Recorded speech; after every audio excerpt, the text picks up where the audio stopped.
প্রিয় দর্শক, স্মরণ করিয়ে দিচ্ছি আপনাদেরকে এই প্রতিযোগিতার আসন্না ট্রাভেলসের পক্ষ থেকে থাকবে প্রথম, দ্বিতীয় এবং তৃতীয় স্থান অর্জনকারী প্রতিযোগী সহ প্রথম স্থান অর্জনকারী প্রতিযোগীর ওস্তাদের জন্য ওমরা করার সুযোগ।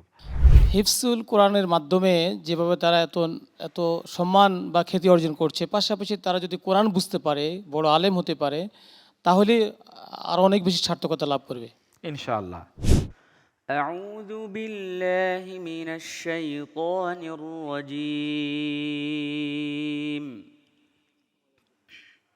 بسم الله الرحمن الرحيم. وأوحي إلى نوح أن আবার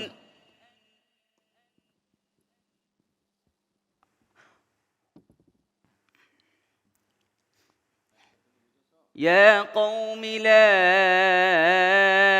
أسألكم عليه এক আয়াত আগে থেকে পড়বে। পৃষ্ঠা শুরুর তো বলা হয়নি যে আয়াতটি পড়েছি, ক্বালু ইয়া নূহ ক্বাদ জাদালতানা, এর আগের আয়াতটি চিন্তা করে খুঁজে বের করে পড়ো।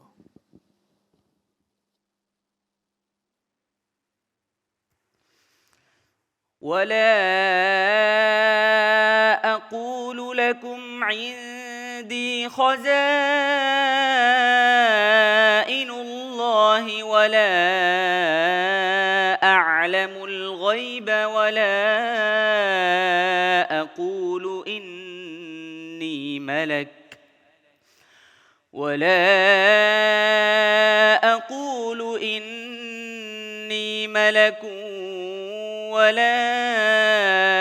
أقول للذين تزدري أعينكم لن يؤتيهم الله خيرا الله أعلم بما في أنفسهم إني إذا لمن الظالمين. قالوا يا نوح قد جادلتنا فأكثرت جدالنا فأتنا بما تعدنا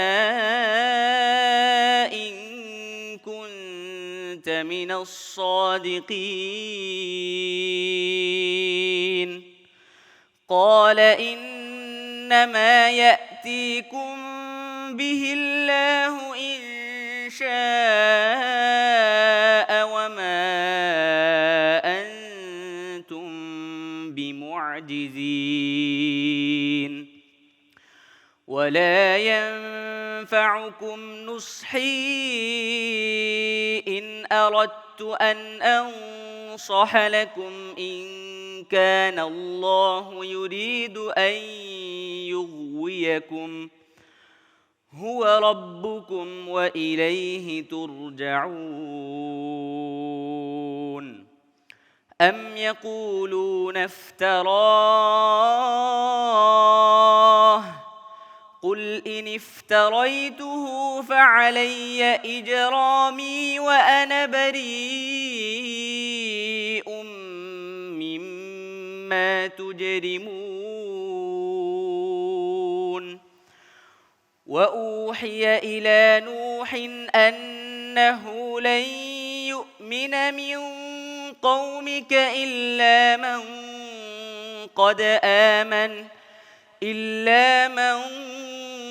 قد آمن فلا تبتئس بما كانوا يفعلون.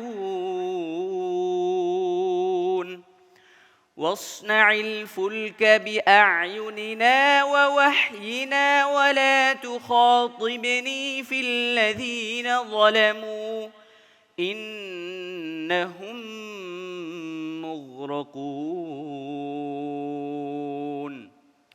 ويصنع الفلك وكلما مر عليه ملأ من قومه سخروا منه قال إن تسخروا منا فإنا نسخر منكم كما تسخرون.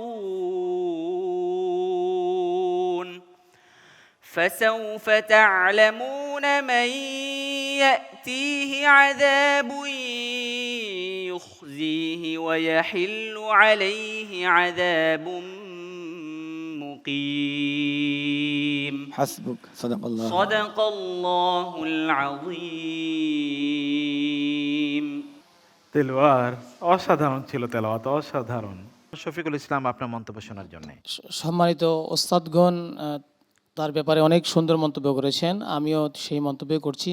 পাশাপাশি আমি যেটা বলতে চাচ্ছি যে হিফজুল কোরআনের মাধ্যমে যেভাবে তারা এত এত সম্মান বা খ্যাতি অর্জন করছে, পাশাপাশি তারা যদি কোরআন বুঝতে পারে, বড় আলেম হতে পারে, তাহলে আরও অনেক বেশি সার্থকতা লাভ করবে ইনশাআল্লাহ আমরা চাই যে তারা অনেক বড় আলেম হোক, এবং এটা আলেম হওয়ার মূলত একটা ধাপও বটে। কারণ আলেম হওয়ার জন্য কোরআনের ভালো একজন হাফেজ বা কারি হওয়া উচিত। সেই পথে তারা আছে। আল্লাহ তাআলার কাছে আমরা দোয়া করি আল্লাহ তাআলা তাদেরকে কবুল করে নিন। আমিন।